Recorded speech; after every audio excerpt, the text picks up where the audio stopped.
नमस्ते दोस्तों, आज आप लोग के लिए हिस्ट्री का पार्ट 5 है। 1 से लेकर के पार्ट 4 तक अपलोड है। आप पीछे का वीडियो जा कर के देख सकते हैं। इस वीडियो को ज़्यादा से ज़्यादा लाइक शेयर एंड दोस्तों में कहें कि सब्सक्राइब करें। आज का देखिएगा पहला क्वेश्चन है चीनी यात्री। देखिएगा चीनी यात्री जिसने भीन माल की यात्रा की थी, तो ये हो जाएंगे हुएनसोंग। देखिएगा फाहियान चंद्रगुप्त द्वितीय के शासनकाल में आया था। ये फाहियान जो था मध्य प्रदेश के समाज एवं संस्कृति के बारे में वर्णन किया था। फाहियान सर भारत में 14 वर्षों तक रहा था। हुएनसोंग किसके शासनकाल में आया था? तो हर्षवर्धन के शासनकाल में आया था। संग यून, ये देखिएगा सर 518 कितना 518 ईस्वी में भारत आया था। ये 3 वर्षों तक भारत में यात्रा किया और बौद्ध धर्म की प्राप्तियां एकत्र की। और इत्सिंग के बारे में देखिएगा, ये 7वीं शताब्दी के अंत में भारत आया। अपने विवरण में नालंदा विश्वविद्यालय एवं विक्रमशिला विश्वविद्यालय तथा भारत का वर्णन किया है। क्वेश्चन नंबर 2 देखिएगा, मौखरी शासकों की राजधानी कहाँ थी? तो इसका राजधानी कन्नौज था। क्वेश्चन नंबर 3 देखिएगा, क्वेश्चन नंबर 3 है नर्मदा नदी पर सम्राट हर्ष के दक्षिणवर्ती अभियान की किसने रोका था? तो पुलकेशिन द्वितीय ने रोका था दक्षिणवर्ती अभियान को। क्वेश्चन नंबर 4 देखिएगा, हर्ष के शासनकाल की सूचनाएं किसकी पुस्तक में वर्णित है? तो कलहन की पुस्तक कौन सी है सर? तो राजतरंगिणी है, जो संस्कृत ग्रंथ में लिखा हुआ है, संस्कृत भाषा में लिखा हुआ है। देखिएगा कालिदास द्वारा रचित पुस्तक, तो बार बार क्लास में बताते हैं क्या ट्रिक किसका है? रघु कुमार। किसकी आशा में? तो ऋतु की आशा में। किसकी आशा में? ऋतु की आशा में। इससे देखिए बहुत सारा पुस्तक निकलता है। रघु से हो गया रघुवंशम, कुमार से हो गया कुमार संभवम, ऋतु से हो गया ऋतु संहार और आशा से हो गया अभिज्ञान शकुंतलम और मे से हो गया मेघदूत। ये सभी पुस्तक कालिदास द्वारा रचित पुस्तक है। क्वेश्चन नंबर 5 देखिएगा, चीनी यात्री हुएनसोंग ये किस विश्वविद्यालय में अध्ययन किया था? तो ये सर नालंदा विश्वविद्यालय में आकर के अपना अध्ययन किया था। उस समय नालंदा विश्वविद्यालय के कुलपति थे आचार्य शिलभद्र थे। नालंदा में बौद्ध की देखिएगा पाली भाषा की शिक्षा दी जाती थी। तक्षशिला विश्व की प्रथम विश्वविद्यालय था। हुएनसोंग के बारे में बता ही दिए। इसका भ्रमण वृत्तांत बहुत बढ़िया पुस्तक है। उसका नाम क्या है? सी यू की इसका भ्रमण वृत्तांत है। इसमें सर 138 देशों का विवरण मिलता है और ये 15 वर्ष तक भारत में रहा था। देखिएगा क्वेश्चन नंबर 6, बोरोबुदुर का विश्व प्रसिद्ध बौद्ध स्तूप का निर्माण किन शासकों द्वारा कराया गया था? तो शैलेंद्र शासकों द्वारा कराया गया था। क्वेश्चन नंबर 7 देखिएगा, सम्राट हर्ष ने अपनी राजधानी थानेश्वर से कहाँ स्थानांतरित की? तो थानेश्वर से कन्नौज स्थानांतरित किया था। क्वेश्चन नंबर 8, सम्राट हर्षवर्धन ने 2 महान धार्मिक सम्मेलनों का आयोजन किया था। कौन कौन? तो कन्नौज और प्रयाग में किया था। क्वेश्चन नंबर देखिएगा 9, कवि वानभट्ट निवासी कहाँ के थे? तो कवि वानभट्ट जो थे इनका जन्म हुआ था सर बिहार के छपरा में हुआ था। और देखिएगा ये 7वीं शताब्दी के कवि थे। और ये जो थे वानभट्ट, ये वानभट्ट संस्कृत कवि थे और ये हर्षवर्धन के दरबारी कवि भी थे। देखिएगा तो वानभट्ट निवासी कहाँ थे? छपरा के। उपयुक्त में से कोई नहीं इसका आंसर हो जाएगा। और देखिएगा बिहार का पूछेगा पहले कवि कौन थे? तो रामधारी सिंह दिनकर थे, जो हिंदी कवि थे। क्वेश्चन नंबर देखिएगा 10, हर्षचरित नामक पुस्तक किसने लिखी है? तो वानभट्ट द्वारा लिखा गया है। क्वेश्चन नंबर 11, गुप्तोत्तर काल में देखिएगा युग में प्रमुख व्यापारिक केंद्र कहाँ था? तो प्रमुख व्यापारिक केंद्र कन्नौज था। क्वेश्चन नंबर 12, हुएनसोंग की भारत यात्रा के समय कौन सा नगर सूती कपड़ों के उत्पादन के लिए प्रसिद्ध था? तो कौन सा था? तो मथुरा। देखिएगा पाटलिपुत्र की स्थापना किया था उदयन ने गंगा और सोन के संगम पर। क्वेश्चन नंबर 13 देखिएगा, कौशे शब्द का प्रयोग किस लिए किया गया है? तो ये रेशम के लिए कौ से शब्द का प्रयोग किया गया है। क्वेश्चन नंबर 14, आदि शंकराचार्य द्वारा स्थापित 4 मठ कहाँ स्थित है? तो देखिएगा जोशीमठ, द्वारका, पुरी और श्रृंगेरी में स्थित है। क्वेश्चन नंबर 15, देखिएगा जोड़ों में से कौन सा सुमेलित नहीं है? तो रवि कृति देखिएगा पुलकेशिन द्वितीय, ये सही है। भवभूति कन्नौज के यशोवर्मन, ये भी सही है। हरिसेन देखिएगा हर्ष, ये गलत है, ऑप्शन नंबर सी। दंडी देखिएगा नरसिंह वर्मन, तो ये भी क्या है? सही है। क्वेश्चन नंबर 16 देखिएगा सर, शूद्रक द्वारा लिखी गई प्राचीन भारतीय पुस्तक मृच्छकटिकम में विषय क्या है? तो इसमें एक धनी व्यापारी और एक गणिक की पुत्री की प्रेम गाथा का वर्णन किया हुआ है, ऑप्शन नंबर ए। देखिएगा क्वेश्चन नंबर 17 में है, एक महान रोमानी नाटक कादम्बरी के लेखक कौन है? तो बाण भट्ट इनका लेखक है। क्वेश्चन नंबर 18, हर्षवर्धन की आरंभिक राजधानी कहाँ थी?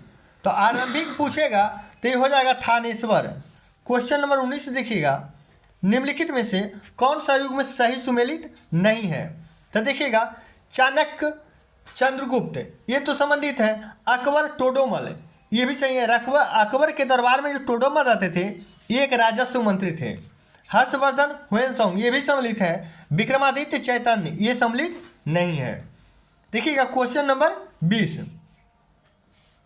13वीं शताब्दी में राजस्थान में माउंट आबू में प्रसिद्ध दिलवाड़ा जैन मंदिर किसने बनवाया था सर? तो ये तेजपाल द्वारा बनाया गया था। क्वेश्चन नंबर 21 देखिएगा, मध्य प्रदेश में खजुराहो समूह के स्मारकों में किस धर्मों का मंदिर है? तो ये हिंदू एवं जैन दोनों का मंदिर है सर। क्वेश्चन नंबर 22 देखिएगा, संस्कृत नाटक नागानंद किस शासक द्वारा लिखी गई है? तो ये हो जाएंगे हर्षवर्धन द्वारा। क्वेश्चन नंबर देखिएगा 23, खजुराहो मंदिर का निर्माण किसने करवाया? तो चंदेल राजपूत या शासकों ने करवाया है। क्वेश्चन नंबर 24 देखिएगा, निम्न में से किस प्रतिहार राजा ने आदिर वराह की उपाधि धारण की थी? तो ये मिहिर भोज इसका सही आंसर हो जाएगा। क्वेश्चन नंबर 25 देखिएगा, प्रतिहार वंश का महानतम राजा कौन हुए? तो भोज, मिहिर भोज। क्वेश्चन नंबर 26 देखिएगा, दीदा देखिएगा दीदा नाम की रानी ने भारत के किस भाग पर 980 से लेके 1003 ईस्वी तक शासन किया था? कहाँ की रानी? दीदा नाम की रानी। कहाँ किया था सर? तो इसका सही आंसर हो जाएगा कश्मीर पर शासन किया था। क्वेश्चन नंबर 27 देखिएगा, निम्नलिखित में से किसने हुन शासक मिहिर कुल को पराजित किया था? तो मिहिर कुल को यशोवर्मन ने पराजित किया था। क्वेश्चन नंबर 28, हुन विजय के पश्चात गुप्त शासक स्कंद गुप्त के कौन सी उपाधि धारण की थी? तो ये जो हो जाएंगे विक्रमादित्य की उपाधि धारण किए थे। क्वेश्चन नंबर 29, गुप्तोत्तर काल में देखिएगा महत्वपूर्ण सामाजिक आर्थिक परिवर्तन निम्न में से किसे माना जाता है? तो सामंतीय व्यवस्था एवं भूमिदान प्रणाली को ही माना जाता है। कुछ पॉइंट देखिएगा सर, जिसे फाहियान, ये चंद्रगुप्त विक्रमादित्य यानी चंद्रगुप्त द्वितीय के दरबार में आया था। चीन से भारत आने वाला प्रथम बौद्ध भिक्षु था। हुएनसोंग हर्षवर्धन के शासनकाल में भारत आया था। भास्करवर्मन तथा हर्षवर्धन की राज्यसभा में रहा था।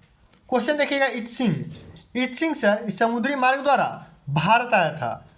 देखिएगा चीन में दूत भेजे जाने वाले शासक, देखिएगा हर्षवर्धन के क्या हो जाएगा? पुष्यभूति वंश। देखिएगा नरसिंह द्वितीय पल्लव वंश, यशोवर्मन कन्नौज नरेश, देखिएगा कुलोत्तुंग प्रथम ये चोल वंश। देखिएगा कुमारगुप्त प्रथम ने नालंदा महाविहार की स्थापना करवाई थी। नालंदा बौद्ध शिक्षा का केंद्र बन गया। आगे देखिएगा अब है दक्षिण भारत, चोल चालुक्य पल्लव एवं संगम युग। इसका पहला क्वेश्चन देखिएगा सर, प्राचीन चोल साम्राज्य की राजधानी कहाँ थी? तो उदययूर। प्राचीन चोल साम्राज्य लगा हुआ रहेगा तो होगा उदययूर, लेकिन खाली पूछेगा चोल साम्राज्य, खाली क्या पूछेगा? चोल साम्राज्य। तो इसकी राजधानी थी सर तंजाई, जिसे तंजौर या तंजावुर कहा जाता है। क्वेश्चन नंबर 2 देखिएगा, चोल साम्राज्य की स्थापना किसने की थी? तो किसने की थी? विजयालय ने। ये देखिएगा नरकेसरी नामक उपाधि धारण किया था। क्वेश्चन नंबर देखिएगा 3। क्वेश्चन नंबर 3 है, चोल वंश में ग्राम प्रशासन के बारे में किस शिलालेख में उल्लेखित है? तो ये उत्तर मेरूर में।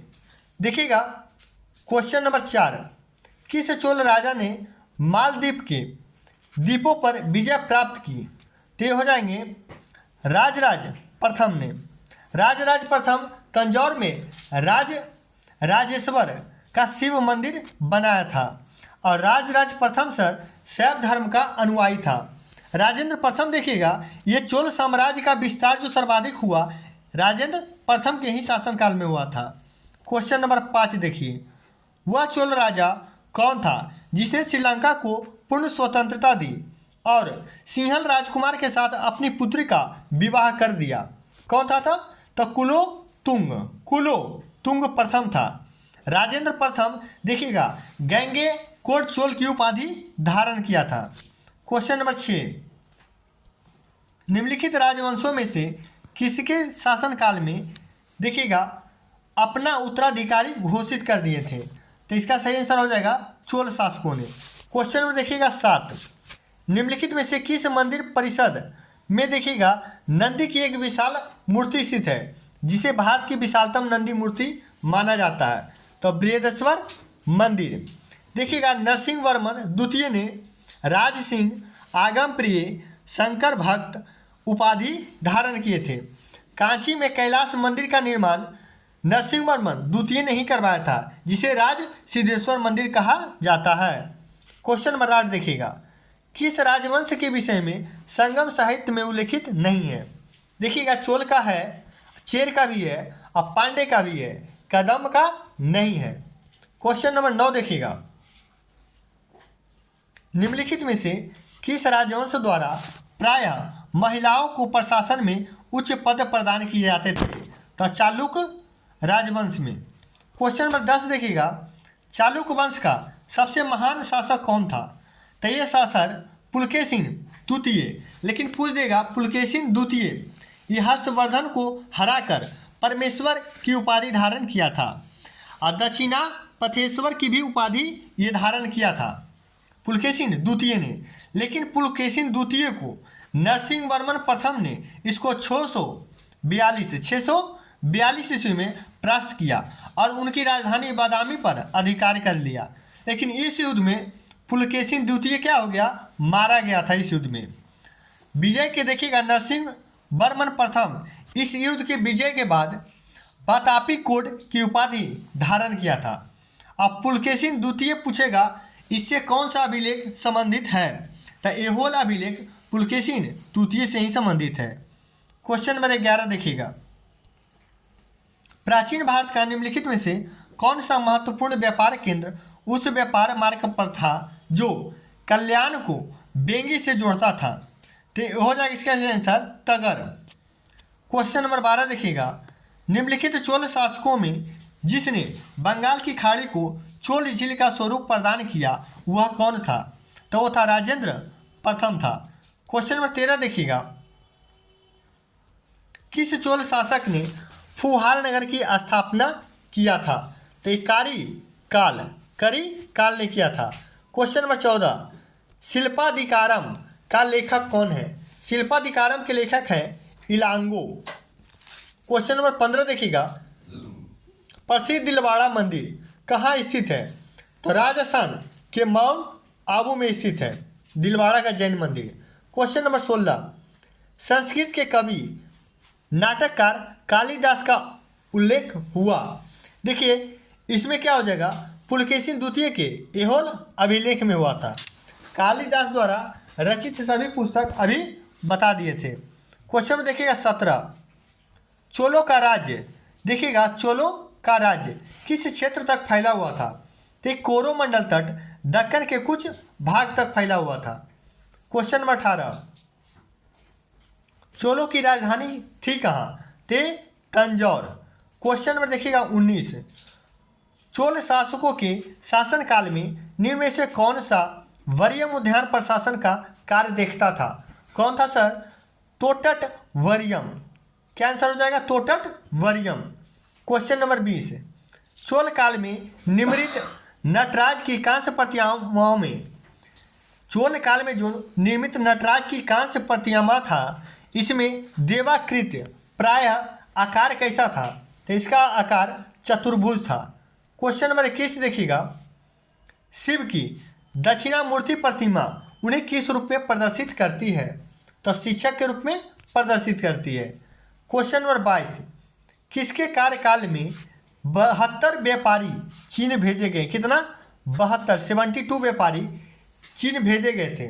तो कार्यकाल था कुलो तुंग प्रथम का, कुलो तुंग प्रथम। क्वेश्चन नंबर 23, निम्न में से देखिएगा दक्षिण भारत का कौन सा राजवंश अपनी नौसैनिक शक्ति के लिए प्रसिद्ध था? ते था चोल शासक। क्वेश्चन नंबर 24 देखिएगा, निम्नलिखित देखिएगा तमिल ग्रंथों में किसे लघु वेद की संज्ञा दी गई है? तो कूरल को दिया गया है। क्वेश्चन नंबर देखिएगा 25, चोल शासक का नाम बताइए जिसने अपनी श्रीलंका के उत्तरी भाग पर विजय प्राप्त की थी? तो राजराज प्रथम ने। क्वेश्चन नंबर 26 देखिएगा, क्वेश्चन नंबर 26 मिलाने के लिए दिया हुआ है पुस्तक और विवरण। देखिएगा तिरुक्कुरल, ये जो पुस्तक है इसमें नीति शास्त्र का वर्णन है। देखिएगा तोल्काप्पियम, इसमें देखिएगा सर व्याकरण का विवरण है। शिल्पाधिकारम, इसमें प्रेम कथा का विवरण है। मणि मैखलय, इसमें वणिक क्या है? कथा का विवरण है। क्वेश्चन नंबर 27 देखिएगा, ईसा की प्रारंभिक शताब्दियों में भारत तथा देखिएगा रोम के बीच घनिष्ठ व्यापारिक संबंधों की सूचना किस पुरा स्थल की खुदाइयों से प्राप्त होती है? तो ये सर हो जाएगा आर्कमेडू। क्वेश्चन में देखिएगा 28, दक्षिण भारत का प्रसिद्ध तक्कोलम का युद्ध, कौन सा युद्ध है? तक्कोलम का युद्ध। ये किसके बीच लड़ा गया था? तो चोल एवं राष्ट्रकूटों के मध्य लड़ा गया था तक्कोलम का युद्ध। क्वेश्चन नंबर 29, देखिएगा राजवंश और राजधानी। चालुक्य का राजधानी कहाँ था सर? तो चालुक्य की राजधानी बादामी था। देखिएगा पल्लव की राजधानी कहाँ था? कांचीपुरम था। हर्ष की राजधानी कहाँ था सर? तो हर्ष की राजधानी कहाँ था? कन्नौज। हर्ष की राजधानी कन्नौज था। अब पांडे की राजधानी कहाँ हो जाएगा? मदुरै। देखिएगा क्वेश्चन नंबर 30, निम्नलिखित में से कौन एक तमिल देश की संगम युग का राजवंश नहीं है? देखिए चेर है, चोल भी है, पांडे है, लेकिन पल्लव जो है संगम युग राजवंश नहीं था, संगम युग का। क्वेश्चन नंबर देखिएगा 31, संगम युग में देखिएगा उरैयूर देखिए किस के लिए प्रसिद्ध था? तो ये सर कपास के व्यापार का महत्वपूर्ण केंद्र था। क्वेश्चन नंबर 32, पांड्य राज की जीवन रेखा कौन सी नदी थी? तो बेंगी नदी। नदी का नाम क्या है? बेंगी।